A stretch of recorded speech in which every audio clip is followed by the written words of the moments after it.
बिस्मिल्लाहिर्रहमानिर्रहीम अस्सलाम वालेकुम। Welcome back to BM's home. उम्मीद करती हूँ सब लोग ठीक ठाक होंगे, सेहत और ईमान की बेहतरीन हालतों में होंगे। तो जी वापस आ गए हैं बड़े ही ज़बरदस्ती रेसिपी के साथ। आज बनाएंगे बहुत ही मज़ेदार सा मार्बल केक।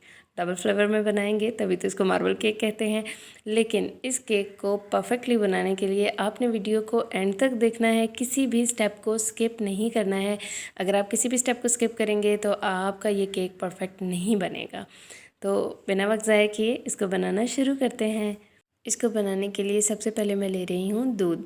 1 कप मैंने दूध का लिया है, एक बड़ा कप लिया है, मतलब छोटे कप के हिसाब से करीब 1.5 कप दूध है। इसमें डालूँगी मैं विनेगर। विनेगर सिर्फ 1 चम्मच डालेंगे सिरका, और इसमें डालकर अच्छी तरह से इसको मिक्स करके हम रख देंगे करीब 10 मिनट के लिए या 15 मिनट के लिए, ताकि ये अच्छे से सेट हो जाए, थोड़ा थिक हो जाए। तो इसको सेट होने के लिए रखेंगे और चलेंगे नेक्स्ट स्टेप की जानिब। अब मैं यहाँ पे एक बाउल ले रही हूँ। बाउल के ऊपर स्ट्रेनर रखेंगे और इसमें डालेंगे मैदा। सबसे बेसिक जो इंग्रेडिएंट है, जो मेन इंग्रेडिएंट है, वो तो मैदा ही है। मैदा नहीं होगा तो केक कैसे बनेगा। तो मैदा ले रही हूँ 2 कप। तो अच्छी तरह से आपने इसको छान कर यूज़ करना है। चूँकि मौसम भी सावन का चल रहा है तो इसमें आम ऐसा होता है कि किसी भी चीज़ में कीड़ा लगना तो लाजमी है, ठीक है, मास्टर लग जाता है। इसलिए जो भी चीज़ आप यूज़ करें कोशिश करें उसको छान कर ध्यान से यूज़ करें। छलनी में डालेंगे, चम्मच से इसको थोड़ा थोड़ा करके हिलाएंगे, क्योंकि छलनी छोटी है, मैदा थोड़ा ज़्यादा था और मैंने सारा ही इसमें डाल दिया। तो अभी इसको आहिस्ता आहिस्ता से हिलाते हुए सारे मैदे को छान लेंगे और फिर इसको यूज़ करेंगे। लीजिए मैदा मैंने अच्छी तरह से छान लिया है। सारा मैदा छान के मैंने निकाल लिया है छलनी में से। अब इसमें डालूंगी मैं बाकी के इंग्रेडिएंट्स। सबसे पहले नमक जाएगा। नमक 1 पिंच डालेंगे, ज़्यादा नहीं। इसके बाद जाएगा इसमें बेकिंग पाउडर। बेकिंग पाउडर मैंने चम्मच भर के लिया है, आपने भी इतना ही लेना है, ठीक है। और उसके बाद जो आखिरी चीज़ है वो इसमें जाएगा सोडा, मीठा सोडा, बेकिंग सोडा, कुछ भी आप कह सकते हैं। ये भी बहुत थोड़ा सा जाएगा, ज़्यादा नहीं डालना है, क्योंकि ये फिर नुकसान भी देता है अगर ज़्यादा हो जाए तो, ठीक है। अभी इन सब चीज़ों को मिक्स करेंगे और मिक्स करके इसको साइड में रख देंगे और उसके बाद चलेंगे अपने नेक्स्ट स्टेप की जानिब। अभी मैं यहाँ पर एक कंटेनर लूँगी। मैं थोड़ा डीप कंटेनर ले रही हूँ, आप चाहें तो कैसा भी ले सकते हैं, लेकिन बेहतर यही है कि थोड़ा गहरा कंटेनर लें, क्योंकि इससे क्या होता है कि जब भी कोई चीज़ आप इसमें बीट करते हैं ना तो उसके छींटे नहीं उड़ते हैं, मैस नहीं क्रिएट होता, ठीक है। इसको कंटेनर को लेके मैंने इसमें 1 कप चीनी का डाल दिया है। मैंने पिसी हुई चीनी ली है, आप चाहें तो पीस कर भी ले सकते हैं, चाहें तो बिना पीसे भी आप चीनी को यूज़ कर सकते हैं, कोई मसला नहीं है। साथ ही ले रही हूँ 1 कप ऑयल। कप भर के नहीं लिया है, कप के 3 हिस्से में ऑयल ले रही हूँ। आपके पास ऑयल है, ऑयल यूज़ कर लीजिए। घी के साथ कंफर्टेबल हैं, घी यूज़ कर लीजिए। और अगर आपके पास मक्खन मौजूद है तो आप वो भी यूज़ कर सकते हैं। जो चीज़ आपको इजीली अवेलेबल है, जो चीज़ आपको सूट करती है, आप वो चीज़ यूज़ कर लीजिए, कोई परेशानी की बात नहीं है। इसमें डालेंगे और अभी इसमें अंडे नहीं डालेंगे। इन दोनों चीज़ों को बीट करेंगे, अच्छे से मिक्स हो जाएंगे, फिर इसमें अंडे डालेंगे। जैसे कुछ लोग क्या करते हैं साथ ही अंडे डाल देते हैं, लेकिन उससे क्या होता है कि ये अच्छे से बीट फिर नहीं हो पाता है, इसलिए अभी सिर्फ ऑयल और चीनी लिया है। फिर मैंने अपने थंबनेल पे बताया कि बिना बीटर के ये केक बनेगा, तो मेरे पास बीटर है इसलिए मैं बीटर यूज़ कर रही हूँ। आपके पास बीटर नहीं है, इलेक्ट्रिक बीटर, तो आप यहाँ पर जो ब्लेंडर का जग होता है उसको यूज़ कर सकते हैं। ब्लेंडर का जग नहीं है तो हैंड बीटर से भी आप इसको मिक्स कर सकते हैं, कोई मुश्किल नहीं है। ज़रूरी नहीं है कि आपके पास इलेक्ट्रिक बीटर होगा तभी आपका केक बनेगा, जो चीज़ ना हो उसका अल्टरनेट निकाल लें। अब इसको अच्छी तरह से ब्लेंड करेंगे जब तक कि ऑयल और चीनी आपस में अच्छे से मिक्स नहीं हो जाते हैं, ठीक है। 2 मिनट करेंगे, 3 मिनट करेंगे तो ये काफ़ी हो जाएगा। जब ये अच्छी तरह से मिक्स हो जाएगा तो बीटर को बंद कर देंगे और चलेंगे अंडों की जानिब। अंडे मैंने यहाँ पर लिए हैं 3 अदद। आप चाहें तो 4 भी ले सकते हैं, कोई मसला नहीं है, लेकिन 4 से ज़्यादा नहीं लेने हैं। 3 अंडे काफ़ी हो जाएंगे। इनको तोड़ेंगे और इनकी जर्दी और सफ़ेदी दोनों यूज़ होंगे, ठीक है। कोई भी दोनों चीज़ों में से एक भी स्किप नहीं करनी है आपने। ये दोनों चीज़ें डालेंगे अपनी चीनी और ऑयल के मिक्सचर में और फिर इसको दोबारा से बीट करना शुरू कर देंगे। और अब के इसको इतना बीट करेंगे इतनी अच्छी तरह से कि इसमें पीक्स बनने लग जाएं।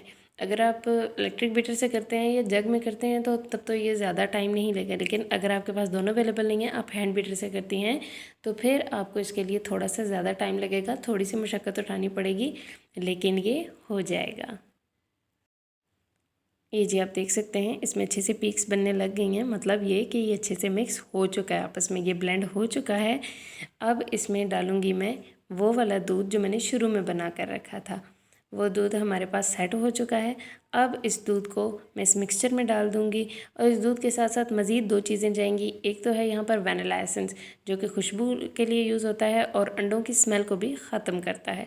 ये मार्केट से मुख्तलिफ़ फ्लेवर्स में मिल जाते हैं, आप कोई भी फ्लेवर ले सकते हैं। मैंने कुलिनरी फ्लेवर लिया है, कोई भी आप यूज़ करें। हाँ, बनाना फ्लेवर कभी यूज़ मत कीजिएगा, उसकी बहुत ही अजीब स्मेल होती है। साथ ही साथ मैंने लिया थोड़ा सा इलायची पाउडर, टोटली ऑप्शनल है। मुझे इलायची की खुशबू पर्सनली बहुत पसंद है, इसलिए मैं यूज़ कर रही हूँ। आपको नहीं पसंद या आपके पास है नहीं तो आप इसको स्किप कर दें, ठीक है।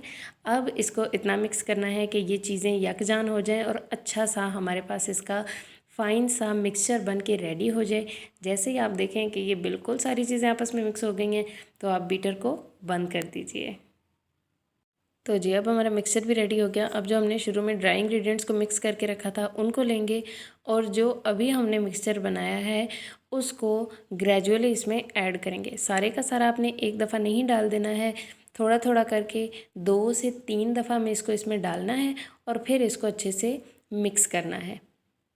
मिक्सिंग इतने अच्छे से करनी है कि ये सारी चीज़ें यकजान हो जाएं। जितनी अच्छी मिक्सिंग होगी इतना अच्छा और इतना ही सॉफ्ट आपका केक बनेगा।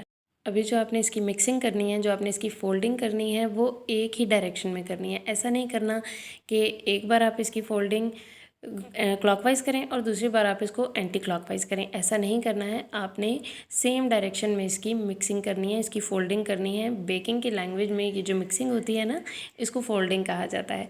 तो इसको अच्छे से मिक्स करना है। जब थोड़ा बहुत इसमें मिक्सचर मिक्स हो जाए तो आपके पास जो बाकी का मिक्सचर पड़ा है उसको भी आपने उठा के इसमें डाल देना है। तो जब तक मैं इसको मिक्स करती हूँ आप जल्दी से जाइए, वीडियो को लाइक कीजिए। अगर आप चैनल पर नए हैं तो चैनल को सब्सक्राइब कर दीजिए और बेल आइकॉन को प्रेस करना बिल्कुल ना भूलिए, ताकि आने वाली हर नई वीडियो का नोटिफिकेशन आपको मिल सके। उम्मीद करती हूँ वीडियो को लाइक भी कर दिया होगा आपने और चैनल को सब्सक्राइब भी कर दिया होगा। खुश रहिए। तो जी इसमें अभी मैंने मिक्सर डाल लिया है। जो मेरे बाउल में वापस बचा है कंटेनर में, वो भी मैं इसमें डाल लूँगी अच्छे से, ताकि बिल्कुल भी ये मिक्सचर ज़ाया ना हो। अब इस सारे मिक्सचर को हम कर लेंगे बीटर से बीट। आप चाहें तो एज़ इट इज़ चम्मच की मदद से, स्पैचुला की मदद से इसको मिक्स कर सकते हैं फोल्डिंग करते हुए, लेकिन मेरे पास बीटर था तो मुझे ये काम आसान लगा, मैं इसी से कर रही हूँ। इसको अच्छे से मिक्स करेंगे। जब इसकी कंसिस्टेंसी बिल्कुल आपको ऐसी लगे जैसी मैं अभी आपको बीटर बंद करने के बाद दिखाऊँगी, तो फिर आपने बीटर को बंद कर देना है और हमारा बैटर बनकर रेडी हो जाएगा। ये देखें जी, करीब 3 से 4 मिनट मैंने इसको अच्छे से मिक्स किया है। 3 मिनट भी मुश्किल से थे और मैंने बीटर को बंद कर दिया है।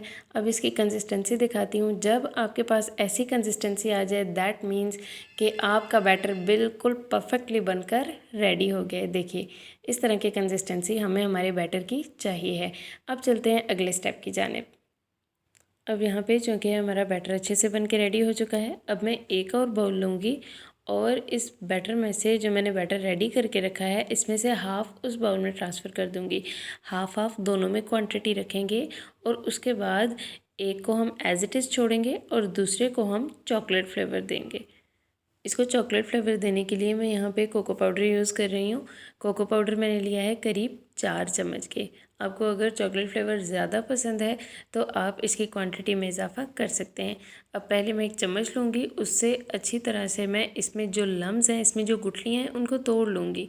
अगर मैं इसको उन गुठलियों को, लम्स को ख़त्म किए बिना डालती हूँ ना, ऐड करती हूँ, तो फिर इस मिक्सचर में ये गुठलियाँ बना देगा जिनको तोड़ना मुश्किल हो जाएगा। इसलिए पहले ही आप इसको अच्छे से मिक्स कर लीजिए और उसके बाद इसको अपने बैटर में डाल दीजिए। इसको डालने के बाद अब इसमें एक और चीज़ आएगी जो कि है ऑयल। ऑयल अभी यहाँ पर सिर्फ मैं 2 चम्मच ऐड करूँगी, चूँकि जितना बैटर को ऑयल चाहिए था वो हमने पहले से डाल रखा है, इसलिए ज़्यादा ऑयल अब ऐड नहीं करेंगे। सिर्फ 2 चम्मच इसमें ऑयल की जाएगी और फिर इसकी अच्छी तरह से मिक्सिंग करेंगे ताकि ये सारा बैटर अच्छी तरह से मिक्स होकर कम्प्लीटली चॉकलेट फॉर्म में आ जाए। कम्प्लीटली हमारे पास चॉकलेट फ्लेवर ये बन जाए। लें जी, हमारा ये चॉकलेट फ्लेवर वाला बैटर भी बन के रेडी हो चुका है, अच्छे से मिक्स हो चुका है। अब हम चलेंगे हमारे फाइनल और लास्ट स्टेप की जानिब, जो कि है इसको मोल्ड में ट्रांसफ़र करना एंड देन बेक करना। बेकिंग के लिए मैं सबसे पहले बेकिंग ट्रे ले रही हूँ। मैंने शीशे का मोल्ड लिया है क्योंकि मेरे ओवन को ये सूट करता है। आपके ओवन को जो भी बेकिंग मोल्ड सूट करता है, जिस भी किस्म का, जिस भी मटेरियल का, आप वो ले लीजिए। ठीक है। अभी मैं इसको अच्छी तरह से ऑयल से ग्रीस करूँगी। आप ऑयल से ग्रीस करें, घी से ग्रीस करें, जैसा भी हो चलेगा, ठीक है। ग्रीस करने के बाद इसमें मैं बटर पेपर लगा दूँगी। अभी आपने यहाँ पे परेशान नहीं होना, आपके पास बटर पेपर नहीं है तो कोई मुश्किल नहीं है, कोई दिक्कत नहीं है। ऐसा नहीं है कि आप मार्केट जाएँ पहले बटर पेपर लेकर आएँ। आप इसमें अच्छे से ऑयल लगाइए। ऑयल लगाकर खुश्क मैदे को इस पूरे बाउल में आप स्प्रेड कर दीजिए अच्छी तरह से। तो वो जो आप खुश्क मैदा इसमें स्प्रेड करेंगे वो आपके लिए एज अ बटर पेपर ही काम करेगा, ठीक है। अभी इस बटर पेपर को अच्छे से मैं ट्रे में सेट कर लूँगी और उसके बाद मैं इस पर मिक्सचर को डालूँगी। ये जी बटर पेपर सेट हो गया मेरा। अभी इस पे मिक्सचर को डालना शुरू करेंगे। दोनों मिक्सचर्स की एक एक लेयर लगाएंगे हम यहाँ पर, फाइन सी अच्छी से लेयर लगाएंगे। दोनों मिक्सचर में से बराबर बराबर क्वांटिटी लेंगे ताकि हमारी अच्छी सी लेयर्स बनकर केक में आ जाएं और लुक भी बहुत ही अच्छी सी आए। और अभी मैंने यहाँ पर एक मिस्टेक कर दी कि मैंने सेम स्पैचुला को दोनों मिक्सचर में डाल दिया। तो अभी मैं अपनी गलती की करेक्शन करती हूँ कि मैं दोनों में अलग अलग स्पैचुला ले लेती हूँ। तो आपने भी अलग अलग स्पैचुला लेना है। अगर आप दोनों में सेम स्पैचुला यूज़ करेंगे तो वो दोनों में मिक्सिंग हो जाएगी। तो अभी इनकी बहुत ही अच्छी सी हम लेयर्स लगा लेंगे और फिर इनको बेक करेंगे। मेरे पास ओवन मौजूद है, मैं ओवन में इसको बेक करूँगी। आपके पास ओवन नहीं है, नो वरीज़, आप इसको कढ़ाई में या देगची में भी बेक कर सकते हैं।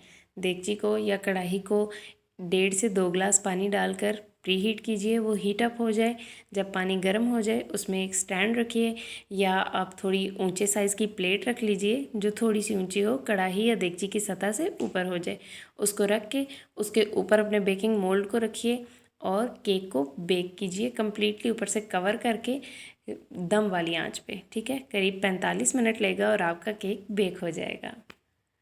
तो जी मेरा ये केक का जो मिक्सचर था वो मैंने सारा मोल्ड में डाल लिया है। अब इस मोल्ड को थोड़ा टैप टैप करेंगे, थोड़ा सा इसको हिलाएं जुलाएंगे ताकि ये जो मिक्सचर है हमारा ये बिल्कुल ही एक सतह पे आ जाए, ठीक है, ऊपर नीचे ना रहे। और फिर मैंने टूथपिक से इस पर थोड़ा सा डिज़ाइन बना लिया है। आप बनाना चाहें तो बनाइए, ना बनाना चाहें तो कोई प्रॉब्लम नहीं है, इसको स्किप कर दीजिए। मैंने बना दिया है। अब मैं इसको बेक करूँगी। आप चाहें तो आप अपने ओवन को प्री हीट भी कर सकते हैं। मेरे ओवन को प्री हीट करने की ज़रूरत नहीं है इसलिए मैंने नहीं किया। इसमें मैंने एहतियात से इस मोल्ड को रख दिया है। अब इसको बेक होने के लिए मैं यहाँ पर 15 मिनट दूंगी और 15 मिनट के बाद इसको चेक करेंगे। लें जी 15 मिनट हो चुके हैं। अब एक टूथपिक लेंगे और टूथपिक को इस केक में मुख्तलिफ़ जगहों पर डिप करके देखेंगे। अगर तो टूथपिक बिल्कुल साफ़ सुथरी निकलती है that means cake is ready.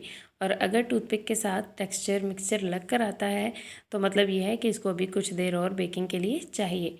तो मेरे पास ये जो टूथपिक है ये 4-5 जगह से मैंने चेक किया, बिल्कुल साफ़ सुथरी आई है, तो मतलब ये कि मेरा केक रेडी हो चुका है। टूथपिक नहीं है, आप छुरी का यूज़ कर सकते हैं, आप फोक का भी यूज़ कर सकते हैं। अब इसको निकाल लेंगे एहतियात से, किसी कपड़े से या ग्लव से निकालिए। डायरेक्टली इस मोल्ड को हाथ मत लगाइए वरना आपका हाथ जल सकता है। अब इसको ठंडा कर लेंगे रखकर रूम टेम्परेचर पे। ये जी मेरा जो मैंने केक ठंडा होने के लिए रखा था वो ठंडा हो चुका है। अब इस पर प्लेट रख के इसको उलट लूँगी और फिर मैं इसका जो मैंने इसके नीचे बटर पेपर लगाया था उसको उतार लूँगी। देखिए बटर पेपर का यही फ़ायदा होता है कि फ़ौरन से मोल्ड में से निकल भी आता है और बटर पेपर फ़ौरन से इससे रिमूव भी हो जाता है। लें जी देखें माशाल्लाह कितनी अच्छी केक की लुक आई है। मैंने केक को बटर पेपर उतार कर पलट लिया है और जहाँ से भी टच कर रही हूँ इतनी सॉफ्ट स्पंजी सी फील आ रही है ना कि क्या बताऊँ। इसको कट करके आपको इसकी बहुत ही मज़ेदार सी ज़बरदस्त सी लेयर्स दिखाती हूँ। उम्मीद करती हूँ कि आपको ये केक बहुत पसंद आएगा। आपने इसको ज़रूर ट्राई करना है। आप यकीन जानिए बिल्कुल बेकरी जैसा टेस्ट आएगा, आपको लगेगा ही नहीं कि आपने घर पे केक बनाया है।